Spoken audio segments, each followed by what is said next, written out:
the beginning, there was Inducting himself. Mr. Lopez, standing in front of me, fresh out of jail, head shaved, in the mermaid room of the Upstage Club in Asbury Park. He told me that he had a money-making outfit called Speed Limit 25. They were looking for a guitarist, and was I interested? I was broke, so I was. But so the genesis point of the E Street Band was actually a group that Vinny Lopez asked me to join to make a few extra dollars on the weekend. Shortly thereafter, I met Dan Federici. He was draped in a three-quarter length leather, had his red hair slicked back. His wife Flo, she was decked out in a blonde bouffant wig, and they were straight out of Flemington, New Jersey. So Vinny, Danny, myself, along with bass player Vinny Rosman, were shortly woodshedding out of a cottage on the main street of a lobster fishing town in Highlands, New Jersey. I first saw Gary Talent, along with Southside Johnny. And we dragged 2 chairs out onto an empty dance floor as I plugged my guitar into the upstage wall of sound. I was the new kid in town, and these were the guys who owned the place. And they sat back and looked at me like, all right, come on, punk, bring it, let's see what you got. And I reached back and I burnt their house down.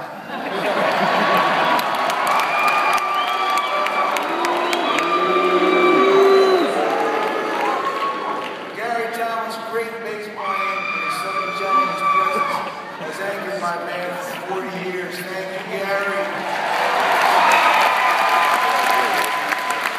Then one night, I wandered into the upstage and I was dumbstruck by a baby-faced 16-year-old David Sanchez. David was very, very unusual. He was a young black man who in 1968, Asbury Park, which was not a peaceful place. He crossed the tracks in search of musical adventure, and he blessed us with his talent and his love. He was my roomie in the early 2 guys to 1 $6 motel room meetings of the E Street Band. He was good. He kept his socks clean. He was loved. Vinny was carrying around a snake around his neck at that time. So I looked out with Davey as my roommate. And Davey's the only member of the group who ever actually lived on E Street.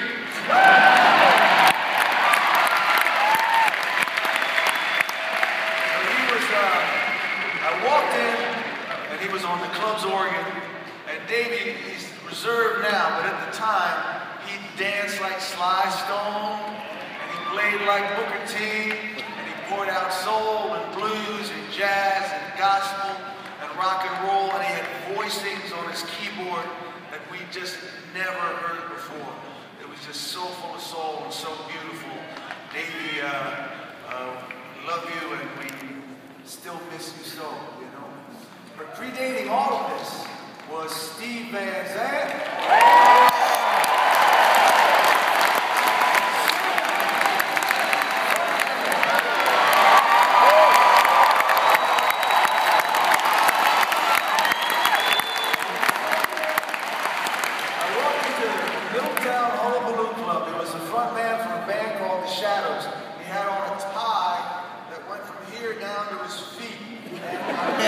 He was singing the Turtles Happy Together. And during a break at the Hullabaloo Club in New Jersey, he played 55 minutes on and 5 minutes off. And if there was a fight, we had to rush back on stage and start playing again. So I met Stevie there, and he soon became my great bass player first, great guitarist, my consigliere, devil's advocate whenever I need one. He is the invaluable ears for everything that I create. I always get a hold of him. And fan number 1. my comic foil on stage, my fellow producer, arranger, and my blood brother.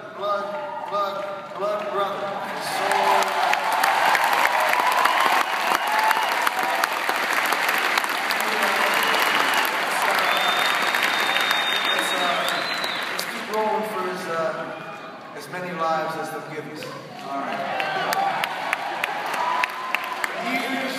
Years and bands went by. Child, Steel Mill, the Bruce Springsteen band. They were all some combo of the above-mentioned gang.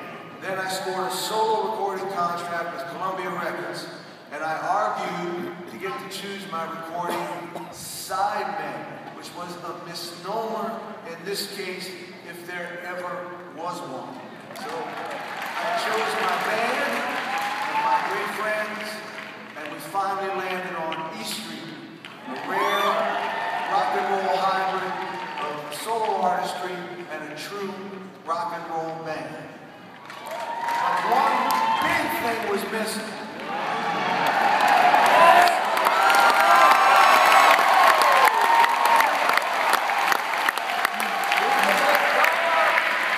It was a dark and stormy night as a nor'easter rattled the street lamps of Kingsley Boulevard, and in walked Clarence Clemens.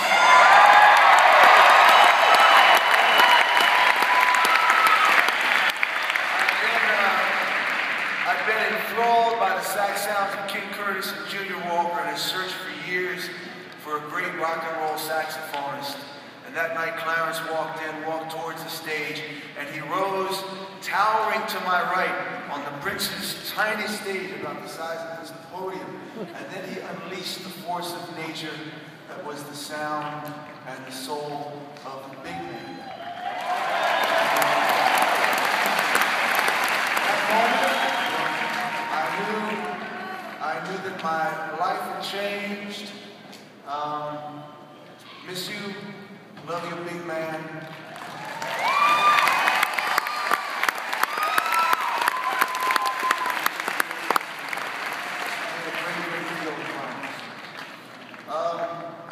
An honorable mention and shout out to Ernie Boone Carter. The drummer he played on one song only, Born to Run.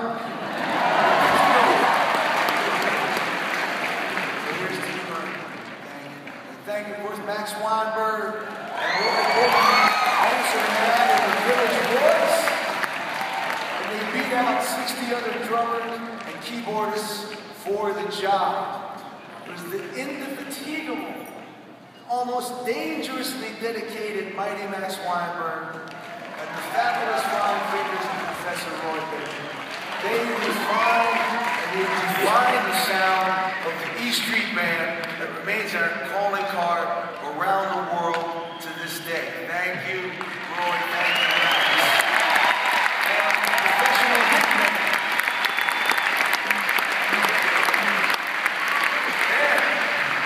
And 10 years later, Nils Lofgren, just in time to assist us with the rebirth. Born in the USA, Nils, one of the world's great rock guitarists. The choir boy's voice has given me everything he's had for the past 30 years. Thank you, Nils. And Patty Scalfa, a Jersey girl, came down one weekend from New York City and sat in with the local band Cats on the Smooth Surface and Bobby Bandiera and Stone Pony.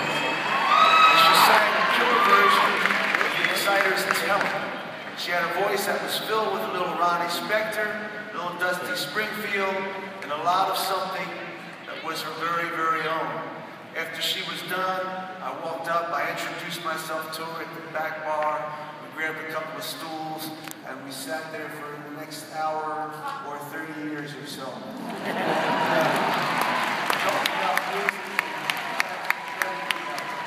So we added my lovely redheaded woman, and she broke the boys' club.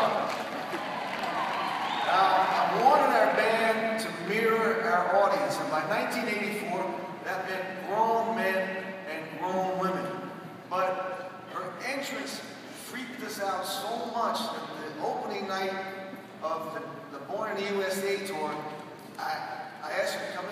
dressing room and to see what she was going to wear. So, and she had on kind of just a slightly feminine t-shirt, and I stood there and kind of sweating.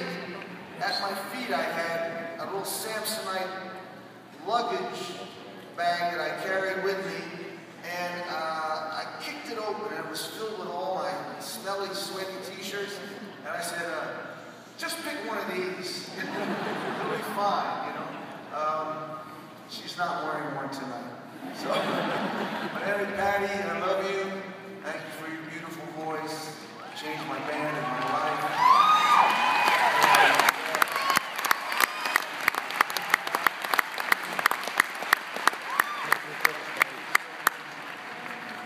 So,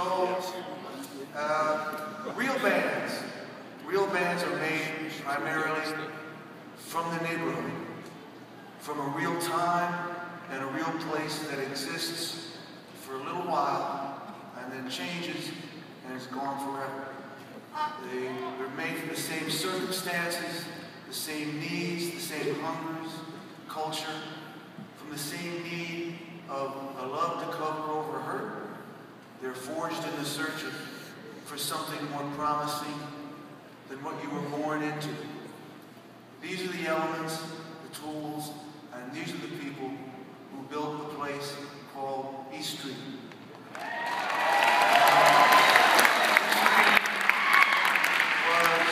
dance, was an idea, was a wish, was a refuge, was a home, was a destination, was a gutter dream, and finally, it was a band.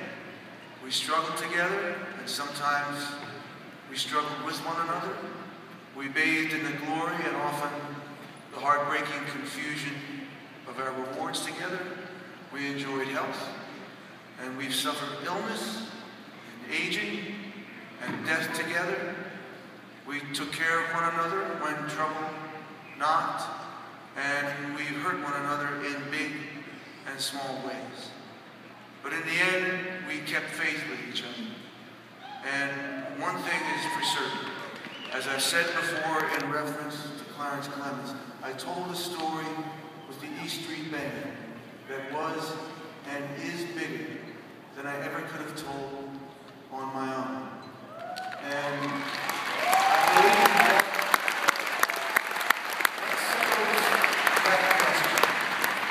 but that is the hallmark of a rock and roll band. The narrative you tell together is bigger than anyone you could have told on your own. That's the Rolling Stones. That's the Sex Pistols. That's Bob Marley and the Wailers.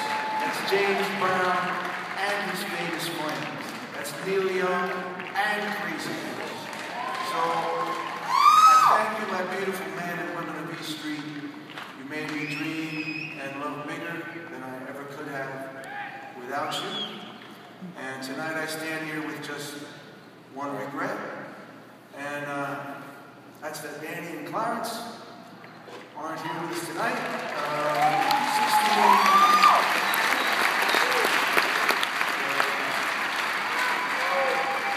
16 years ago, a few evenings before my own induction, I stood in my darkened kitchen along with Steve Van Zandt.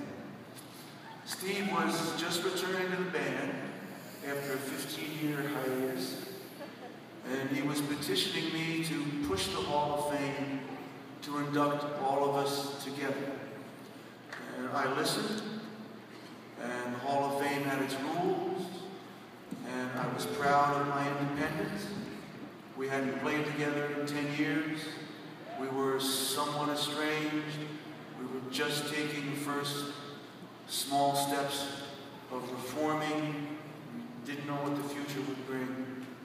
And perhaps the shadow of some of the old grudges still held some sway. It was a conundrum, because we'd never been quite fish nor fowl.